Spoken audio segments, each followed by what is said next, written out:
বলছি, আজকাল কিছু সমাজ প্রতিবাদী দিদিদের দেখছি।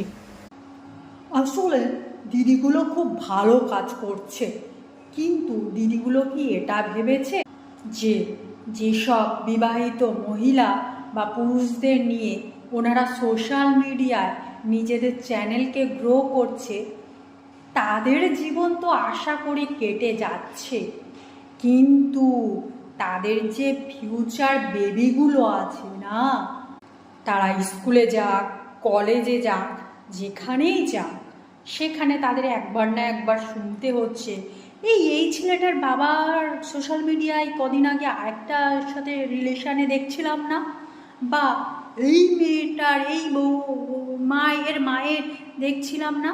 তো আমার মনে হয় এগুলো পড়াটা তো ঠিক হচ্ছে, কিন্তু মনে হয় না যে এদের ফেসগুলোকে একটু হাইড করে দেওয়া উচিত?